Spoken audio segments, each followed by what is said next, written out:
अंधेरे की चुप्पी में कुछ गूंजता सा लग रहा था। शहर की चहल पहल अब शोर में नहीं, साजिश में बदल चुकी थी। बाहर गर्मी की हवा बह रही थी, लेकिन दिलों में कुछ और ही तपिश थी। शाम के लगभग 10 बजे एक पुरानी सी सफेद वैगनार कार शहर के अंदरूनी रास्तों से निकल रही थी। गाड़ी की खिड़की से हल्की हवा आ रही थी और भीतर बैठी थी रागिनी वर्मा, जिनकी आंखों में ठहराव और चाल में विश्वास था। सामने ड्राइविंग सीट पर थी उनकी पुरानी स्कूल फ्रेंड स्वरा सिंह, जो कई सालों बाद आज उनसे मिली थी। तू एकदम नहीं बदली रागिनी, स्वरा ने हंसते हुए कहा। आज भी वही सलवार कुर्ता, वही सिंपल हेयर स्टाइल, वही सीधी बातें। लगता है तूने जिंदगी में कुछ बड़ा नहीं किया। रागिनी मुस्कुरा दी। बड़ा वो होता है जिसे दिखाया न जाए, सिर्फ जिया जाए, स्वरा ने झुंझलाकर कहा। अब भी वही दर्शन? अच्छा चल, ये बता, तू क्या करती है? कहती है सरकारी नौकरी में है, लेकिन मैं तो सोच रही थी तू अब तक किसी स्कूल की प्रिंसिपल बन गई होगी। रागिनी फिर मुस्कुराई। सरकारी नौकरी है, लेकिन अब भी सीख रही हूं। गाड़ी अब उस इलाके में पहुंच चुकी थी जिसे शहर के लोग काली चौकी कहते हैं, एक बदनाम ट्रैफिक पॉइंट जहां पुलिस की वर्दी कम, डर ज्यादा पहना जाता है। सड़क खाली थी, पर एक चमचमाता पुलिस जीप वहां पहले से खड़ा था। 4 पुलिस वाले, एक इंस्पेक्टर और 2 बंद गाड़ियों की लाइटें। कोई छापा नहीं, कोई हादसा नहीं, फिर भी माहौल टेढ़ा सा लग रहा था। अचानक एक सिपाही ने हाथ से इशारा किया, गाड़ी साइड में। स्वरा ने गाड़ी रोक दी। अब क्या हुआ? उसने फुसफुसाकर पूछा। रागिनी ने कंधे उचकाए। देखते हैं। इंस्पेक्टर आया, ऊंचा, गठीला, चेहरे पर नशा, नशा रुतबे का। कहां जा रही हो दोनों? रात हो गई है, कुछ शक हो रहा है, कागज दिखाओ। स्वरा चौंक गई। सर, हम शादी में जा रहे हैं, ये रहे पेपर्स। लाइसेंस कहां है? ये रहा। इंस्पेक्टर पेपर्स को उलट पलट कर देखने लगा, फिर अचानक गुर्राया। पीछे वाली ने सीट बेल्ट नहीं लगाई थी और गाड़ी में ध्वनि प्रदूषण है। क्या? स्वरा भौंचक्की थी। ये सब झूठ। चलो थाने, वहां बताते हैं तुम्हें सच्चाई। अब गाड़ी से बाहर निकलो। इंस्पेक्टर ने रागिनी की तरफ देखा। तुम्हारा नाम? श्रद्धा मिश्रा। क्या करती हो? क्लर्क हूं। कहां? एक सरकारी दफ्तर में। ठीक है, चलो दोनों गाड़ी से बाहर आओ। स्वरा अब डर चुकी थी। रागिनी, कुछ कर, तुझे डर नहीं लग रहा? रागिनी की आंखों में अब भी वही ठंडापन था। डर को देखने का मन है आज। पहुंचते ही दोनों को अंदर एक पुराने से हॉल में बैठा दिया गया। दीवारें छील चुकी थी। एक तरफ कुर्सी, दूसरी ओर पुलिस वाले हंसी कर रहे थे। एक सिपाही ने चाय मंगाई और धीरे से रागिनी को देखकर बोला, मैडम जैसी लगती है, पर लकीर आम की है। इंस्पेक्टर रमेश ठाकुर वहीं आकर बोला, अब ये बताएंगी कि पुलिस क्या करती है? रागिनी ने धीरे से कहा, क्या करती है ये आप आज खुद बताइए। तेवर देखो। अच्छा बताओ, कोई जान पहचान है ऊपर तक? नहीं, रागिनी ने कहा, आज तो नहीं। स्वरा की आंखें अब आंसू से भर चुकी थी। रागिनी, क्या चल रहा है ये? तू क्यों कुछ नहीं कर रही? रागिनी अब भी शांत थी, क्योंकि अभी मैं नहीं, वो बोल रहे हैं, जिनके पास सत्ता है लेकिन शायद सच्चाई नहीं। अब सस्पेंस गहराने लगा था। थाने के भीतर एक पुराना कांस्टेबल रागिनी को देखता रहा। उसने धीरे से आकर इंस्पेक्टर से कहा, सर, एक बार पहचान वेरीफाई कर लें। मुझे शक हो रहा है ये कोई ऊपर की अफसर हो सकती है। इंस्पेक्टर हंसा, तूने ज्यादा सीआईडी देख ली है। देख मैं कैसे ठिकाने लगाता हूं इन 2 स्मार्ट लड़कियों को। अब रागिनी के मोबाइल से एक सिग्नल चला गया था, एक गुप्त कोड जो सिर्फ वरिष्ठ अधिकारियों के नेटवर्क में चलता था, लेकिन किसी को नहीं पता चला। रात और गहरी हुई। जब आपको ये कहानी पसंद आ ही रही है तो प्लीज इस कहानी को लाइक कीजिए, चैनल को सब्सक्राइब कीजिए और कमेंट में अपनी राय जरूर दीजिए। लेकिन सन्नाटा अब जोर पकड़ रहा था। रागिनी ने धीरे से स्वरा का हाथ पकड़ा। डर मत, सुबह अब दूर नहीं है। अब 11:20 हो चुकी थी। बाहर की सड़कें सुनसान थी, लेकिन थाना जैसे कोई बड़बड़ महफिल में तब्दील हो चुका था। सीमा, जिसे अब भी सब श्रद्धा मिश्रा मान रहे थे, एक टूटी कुर्सी पर बैठी थी। उनके चेहरे पर वही शांत परछाई थी, लेकिन आंखों में बिजली जैसी चमक अब तेज होती जा रही थी। इंस्पेक्टर रमेश ठाकुर अब भी अपने गुरूर में बैठा था, पास रखे खाने के डिब्बे में बिरयानी उड़सता हुआ।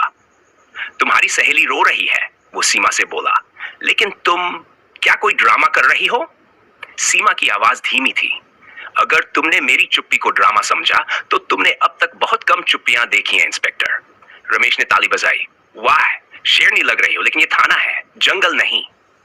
यहां सिर्फ एक राजा होता है और वो मैं हूं। एक सिहरन सी हवा चली। तभी थाने के एक कोने से एक तेज चीख सुनाई दी। छोड़ दो मुझे, मैंने कुछ नहीं किया।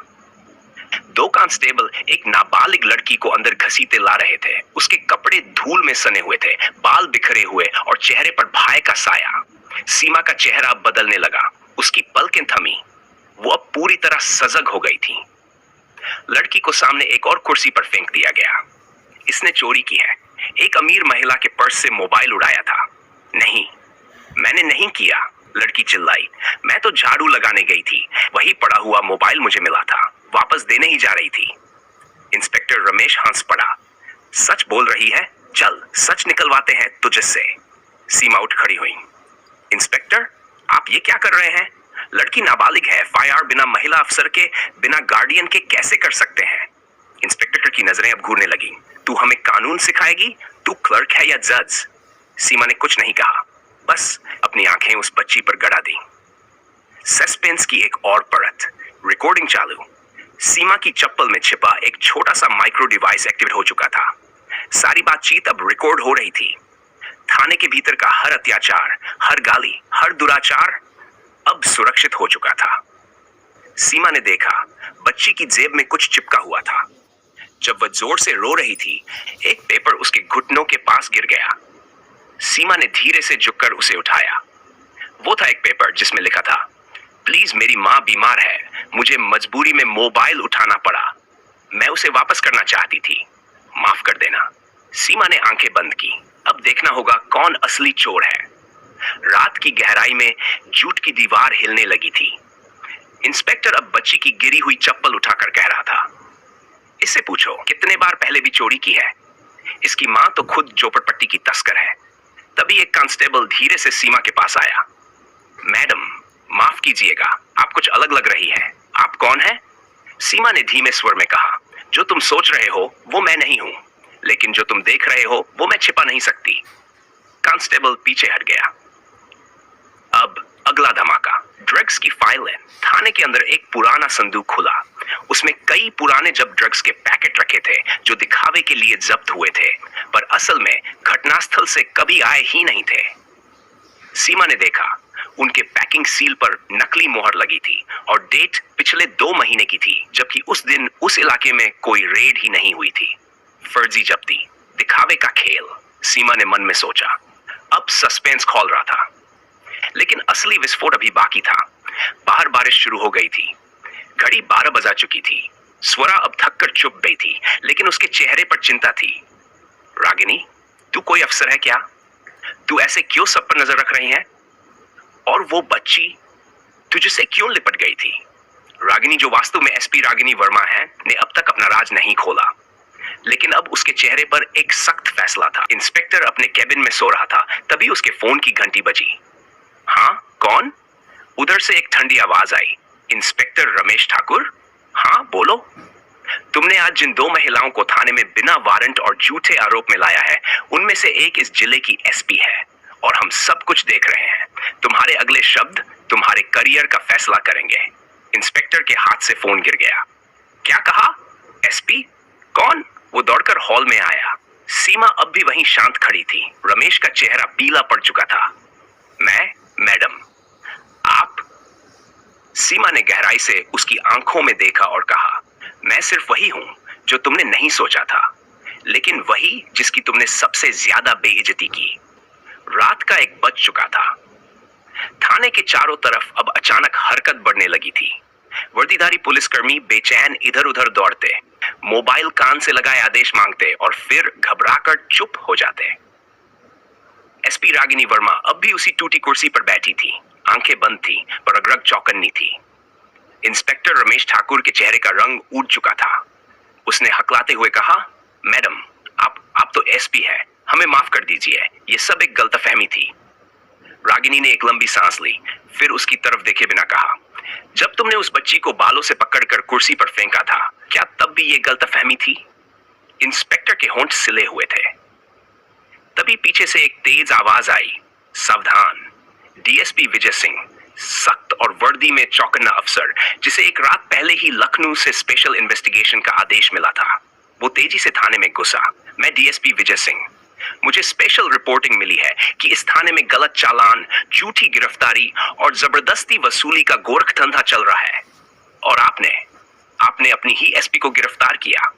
पूरा थाना अब सन्नाटा बन चुका था। विजय सिंह ने आगे बढ़कर रागिनी को सैल्यूट किया। मैडम, अब तक जितना हुआ उसका रिकॉर्ड मैं अपने साथ लेकर आया हूं। आपके माइक्रो डिवाइस से ट्रांसमिट हुए सारे फुटेज हमारे पास हैं। रागिनी ने कहा, यह सिर्फ शुरुआत है। इस थाने में बंद एक तिजोरी है जिसमें वो फाइलें हैं जो कभी कोर्ट नहीं पहुंची, वो केस जो कभी दर्ज नहीं हुए, वो नाम जो या तो दबा दिए गए या बेच दिए गए। तिजोरी खुलती है और अंदर लाशें नहीं, जिंदा चीखें मिलती हैं। थाने के स्टोर रूम की चाबी जब्त की गई। डीएसपी विजय सिंह खुद लॉक खोला। जैसे ही फाइलें निकाली गई, एक के बाद एक भयंकर केस सामने आने लगे। 4 साल पुरानी रेप पीड़िता की एफआईआर जो कभी दर्ज ही नहीं हुई, लेकिन शिकायतकर्ता की मौत दुर्घटना बता दी गई थी। एक 15 साल का लड़का जिसे नक्सली बताकर जेल भेजा गया था, लेकिन वो सिर्फ बकरी चुराने के शक में पकड़ा गया था। एक दलित किसान की फर्जी आत्महत्या जिसकी जांच रिपोर्ट थाना इंचार्ज ने खुद लिखी थी। रागिनी की आंखें गीली हो गई। ये वो चुप्पियां हैं जिन पर कानून की मेहरबानी नहीं, व्यापार हुआ है। इंस्पेक्टर रमेश ठाकुर गिरफ्तार होता है, लेकिन कहानी यहीं खत्म नहीं होती। जैसे ही उसे हथकड़ी लगाई गई, उसने चिल्लाकर कहा, मैं अकेला नहीं हूं, ऊपर तक लिंक है मेरा। डीएसपी साहब, आप भी जानते हैं कि आपके सीनियर तक मुझे बचाते रहे हैं। विजय सिंह चुप रहा। रागिनी उसकी ओर मुड़ी।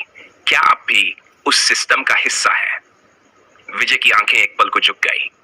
मैं रहा हूं मैडम, लेकिन अब नहीं। इस बार मैं आपके साथ हूं। सुबह की प्रेस कॉन्फ्रेंस।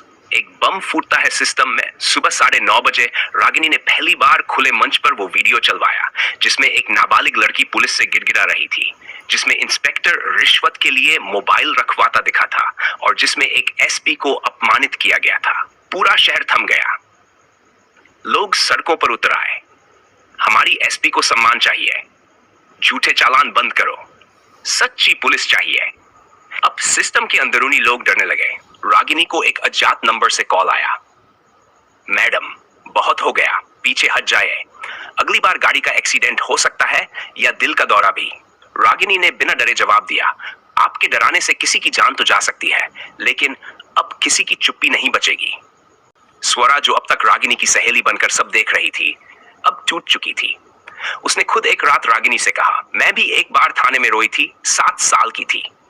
मेरे पिता को एक झूठे केस में फंसाया गया था। उस इंस्पेक्टर का नाम भी रमेश ठाकुर ही था। रागिनी सन्न रह गई। तूने कभी बताया क्यों नहीं? स्वरा फूट पड़ी। क्योंकि तब मैं आम थी और तू भी। अब 2 सहेलियां आम नहीं रहीं। एक न्याय की मिसाल थी, दूसरी न्याय की प्रेरणा। 1 बजे का वक्त था। रागिनी अपने ऑफिस में फाइलें देख रही थी। डीएसपी विजय सिंह एक चुपचाप से कोने में बैठा था।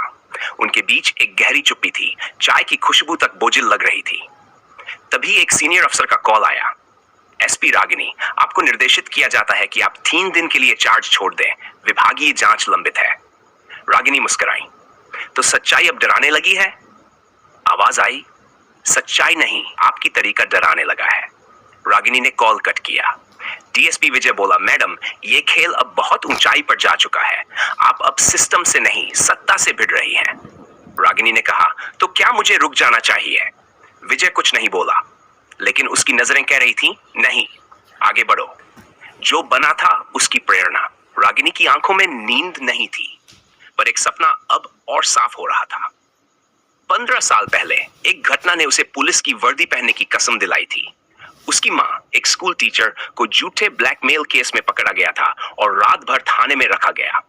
सुबह उन्हें बिना एफआईआर, बिना मेडिकल चुपचाप छोड़ दिया गया, लेकिन सम्मान की मौत हो चुकी थी।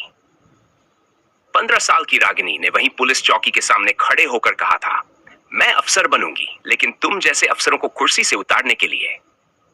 आज वही लड़की उस कसम को पूरा कर रही थी। मंत्री धर्मवीर सिंह।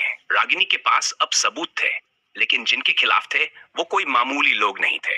धर्मवीर सिंह राज्य का कैबिनेट मंत्री, जिसके आदमी थानों से वसूली करवाते थे, केस बंद करवाते थे और जिसे कानून हाथ नहीं लगा सकता था। डीएसपी विजय ने कहा, अगर हमने नाम लिया तो या तो हमें मार दिया जाएगा या तबादले की राजनीति हमें कुचल देगी। रागिनी ने जवाब दिया, तो हम नाम नहीं लेंगे, हम चेहरा सामने लाएंगे। रागिनी ने एक योजना बनाई। एक महिला कांस्टेबल को स्टिंग ऑपरेशन के लिए तैयार किया गया। वो एक फर्जी एसआई बनकर मंत्री धर्मवीर से मिलने गई और छुपे कैमरे के सामने मंत्री के सामने अपनी वफादारी साबित करने का नाटक करने लगी। मंत्री ने गर्व से कहा, हम ही तो हैं जो इन थानों को जिंदा रखते हैं। जो पैसा आता है वो सिर्फ इंस्पेक्टर का नहीं होता, ऊपर तक जाता है। रात ही सोशल मीडिया पर अपलोड हुआ और सुबह 6 बजे धर्मवीर हटाओ ट्रेंड कर रहा था। लोगों ने सड़कों पर पोस्टर लगाए, हमारी एसपी रागिनी, हमारी आवाज। मंत्री को घर में नजरबंद कर दिया गया। विधानसभा में हंगामा हुआ, राज्य सरकार पर दबाव पड़ा और रागिनी का सस्पेंशन तुरंत रद्द कर दिया गया। थानों की निगरानी के लिए एक जनता न्याय बोर्ड गठित हुआ। हर एफआईआर की प्रति अब नागरिकों को मिलने लगी। हर थाना अब महीने में एक दिन खुले जन सुनवाई का आयोजन करता। रागिनी वर्मा अब सिर्फ एसपी नहीं रही, वो बन गई एक क्रांति का नाम। वो कहती है, अगर आपको सिस्टम गलत लगता है तो गाली मत दीजिए, उसमें घुसिए और गलत को सही की जुबान में जवाब दीजिए। कहानी समाप्त नहीं होती, ये सिर्फ शुरुआत है, क्योंकि इस देश में हर गली में एक रागिनी होनी चाहिए जो चुप रहे लेकिन कभी झुके नहीं, जो सहन लेकिन कभी डरे नहीं और जो वक्त आने पर पूरे सिस्टम को उसकी औकात दिखा सके।